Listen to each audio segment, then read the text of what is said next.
prism is made of glass of unknown refractive index. A parallel beam of light is incident on a face of the prism. The angle of minimum deviation is measured to be 40 degree. What is the refractive index of the material of the prism? The refractive angle of the prism is 60 degree. If the prism is placed in water, refractive index 1.33. Predict the new angle of minimum deviation of a parallel beam of light. तो देखिए इस question में हमें क्या दिया गया है कि हमारे पास एक प्रिज्म है, ठीक है। तो मैं लिख लेते हैं कि एज या एज हम लिख लेंगे यहाँ पे वी हैव अ प्रिज्म, ठीक है, अ प्रिज्म ऑफ अननोन, ठीक है, ऑफ अननोन रिफ्रैक्टिव इंडेक्स, ठीक है, जिसका मतलब क्या है कि हमारे पास जो म्यू है यहाँ पे हमें इस केस में भी नहीं पता है, ठीक है।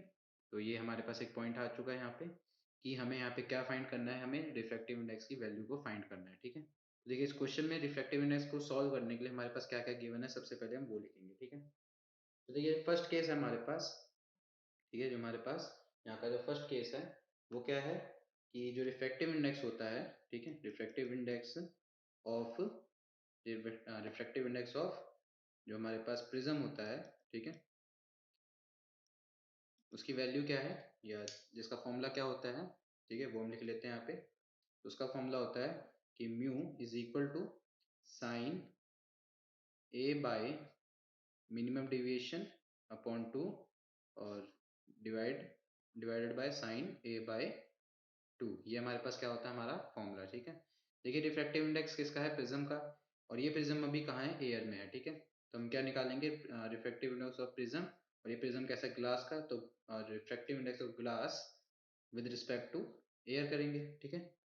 चलिए तो यहाँ पे हम क्या करेंगे, सब इन सबकी वैल्यूज को पुट करेंगे। तो देखिए यहाँ पर जो हमें चीज़ें गिवन है, देखिए यहाँ पे हमें सबसे पहले जो हमारा एंगल ऑफ प्रिज्म है, ठीक है, एंगल ऑफ प्रिज्म, ठीक है, एंगल ऑफ प्रिज्म मतलब हमारा कैपिटल ए, इसकी वैल्यू कितनी दी गई है यहाँ पे, इसकी वैल्यू दी गई है 60 डिग्री की, ठीक है, कितनी दी गई है, 60 डिग्री।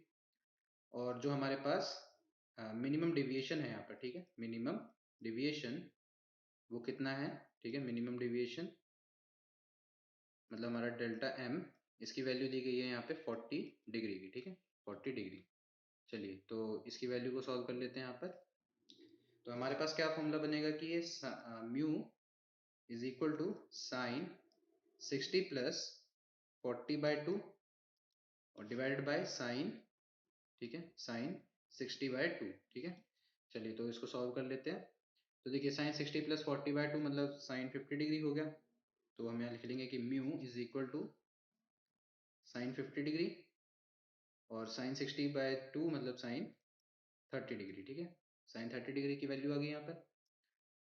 तो देखिए साइन 30 हमारा क्या होता है 1/2, तो 1/2 मतलब 0.5 हो जाएगा ये, ठीक है, 0.5 हम 0 कर सकते हैं यहाँ पर।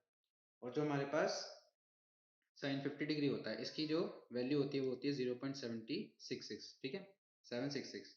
तो इसे सॉल्व करने पे जो हमारा आंसर आ जाएगा वो क्या होगा 1.532, ठीक है। मतलब ये हमारे पास क्या आ गया है, हमारा आ गया है रिफ्रैक्टिव इंडेक्स किसका, प्रिज्म का, ठीक है। चलिए तो यहाँ तक हमने एक चीज सॉल्व कर ली है। अब देखिए अब यहाँ इस क्वेश्चन में हमें एक सेकंड केस भी दिया गया था। सेकंड केस में हमसे पूछा गया है कि रिफ्रैक्टिव इंडेक्स हमें इस क्वेश्चन में अब गिवन है इस पार्ट में, ठीक है, मतलब ये अब जो हमारा प्रिज्म है, ठीक है, यहाँ पे हम क्या बोलेंगे कि prism is placed in water, ठीक है, प्रिज्म प्लेस्ड इन वाटर, ठीक है, वाटर। तो यहाँ पर इस केस में हमें क्या करना है, हमें करना है कि हमारा जो डेल्टा एम होगा इसकी वैल्यू क्या होगी, ठीक है, हमें ये फाइंड करना है इस केस में। तो देखिए यहाँ पर हम क्या करेंगे कि जो हमारा, ठीक है, देखिए तो जो हमारा प्रिज्म होगा, ठीक है, प्रिज्म का जो फॉर्मूला होगा वो क्या होगा, mu is equal to sine A plus delta M by 2 और साइन a/2, ठीक है, साइन a/2।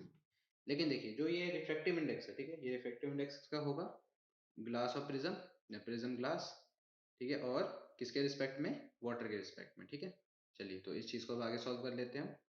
चलिए तो अभी हमने क्या लिखा है यहाँ पे कि जो हमारा प्रिज्म है, ठीक है, वो इसका जो रिफ्रैक्टिव इंडेक्स है, ठीक है, रिफ्रैक्टिव इंडेक्स किसके रिस्पेक्ट में है, glass with respect to water, ठीक है। और इनकी जो वैल्यू है हम यहाँ वैल्यूज लिख लेते हैं, ठीक है। इनकी जो वैल्यूज हमारे पास हैं वो क्या थी कि sine A plus delta M by two, ठीक है, और साइन ए बाई टू, ये हमारे पास क्या था यहाँ पे, इनकी वैल्यूज थी, ठीक है। चलिए तो देखिए जो रिफ्रैक्टिव इंडेक्स ऑफ ग्लास है विद रिस्पेक्ट टू वाटर, ठीक है, विद रिस्पेक्ट टू वाटर, इसे हम और क्या लिख सकते हैं, ठीक है, इसे हम ये भी लिख सकते हैं कि रिफ्रैक्टिव इंडेक्स, ठीक है, of glass with respect to air, ठीक है, विद रिस्पेक्ट टू एयर। और हम यहाँ क्या कह सकते हैं कि जो रिफ्रैक्टिव इंडेक्स होगा, ठीक है, refractive index of water with respect to air, ठीक है। तो एयर के रिस्पेक्ट में जो ग्लास का रिफ्रैक्टिव इंडेक्स और वाटर के रिस्पेक्ट में एयर का, सॉरी, वाटर का एयर के रिस्पेक्ट में रिफ्रैक्टिव इंडेक्स, ठीक है। तो यहाँ से हमें ये पता चल जाएगा कि हमारा जो रिफ्रैक्टिव इंडेक्स होगा ग्लास का वाटर के रिस्पेक्ट में क्या आ जाएगा, ठीक है। तो चलिए इस चीज को सॉल्व कर लेते हैं। तो refractive index of glass with respect to air की जो हमने वैल्यू निकाली थी, ठीक है, और ये चीज हमें गिवन है, तो ये हमने फर्स्ट पार्ट में सॉल्व कर ली है और ये चीज हमें यहाँ पर गिवन है, ठीक है। और यहाँ पे देखिए साइन ए, हमें क्या फॉर्मूला था, A plus delta M by two, और यहाँ आ जाएगा साइन ए बाई टू, ठीक है। चलिए अब हम क्या करेंगे, यहाँ पे वैल्यूज को पुट करेंगे, ठीक है।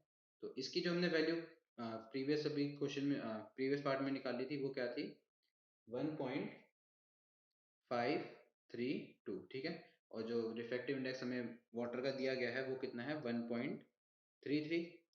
और यहाँ पे आ जाएगा sine 60 plus delta M by two, ठीक है, डेल्टा एम बाई टू, और ये हो जाएगा साइन 60 बाई टू, ठीक है।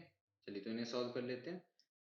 तो देखिए यहाँ पे क्या होगा कि ये हमारे पास क्या आ गया, 1.532 और divide by 1.33 into sine 30 degree, ये 60 बाई टू मतलब ये 30 आ जाएगा, और यहाँ डिवाइड हो रहा है तो ये आके मल्टीप्लाई हो जाएगा, ठीक है। और ये हो जाएगा sine 60 plus delta M by two, ठीक है, डेल्टा एम बाई टू। चलिए तो इस क्वेश्चन में अब देखिए अब क्या करेंगे, हम इनकी वैल्यूज को सॉल्व करेंगे। तो ये हो जाएगा 1.532 डिवाइडेड बाय 1.33 इंटू साइन 30 1/2 होता है तो हम इसे लिख लेंगे 0.5, ठीक है, 0.5 हो जाएगा ये। देखिए अब हमें क्या मिल जाएगा यहाँ पर, ये हमें मिलेगा कि साइन, देखिए 60 प्लस ये आ जाएगा 30 plus lambda M by, sorry delta M by two, ठीक है।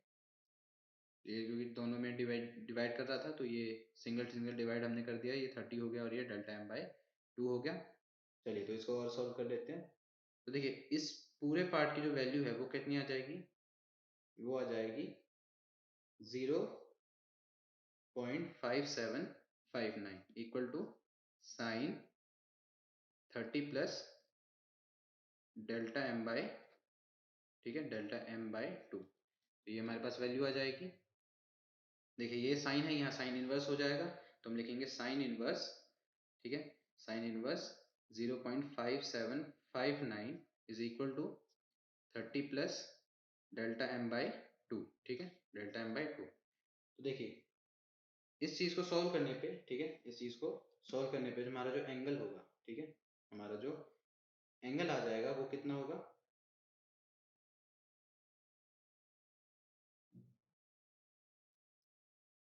या देखिए ये हम अभी हम और क्या कर सकते हैं यहाँ पे कि डेल्टा एम की एक एग्जैक्ट वैल्यू बता सकते हैं, ठीक है। तो देखिए यहाँ पे क्या लिखेंगे हम कि डेल्टा एम क्या होगा हमारा, साइन इनवर्स 0.5759, ठीक है, और माइनस 30 डिग्री और मल्टीप्लाई बाय टू, ठीक है। तो ये हमारे पास एक एग्जैक्ट वैल्यू आ जाएगी डेल्टा एम के लिए।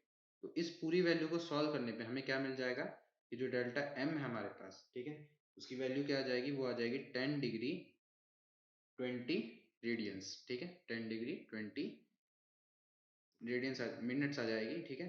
तो ये हमारे पास क्या आ गया है, डेल्टा एम की वैल्यू आ गई है, मतलब हमारा मिनिमम डेविएशन की वैल्यू आ चुकी है, ठीक है। और यही हमारा कंप्लीट आंसर है। इससे आसान सॉल्यूशन और कहीं नहीं।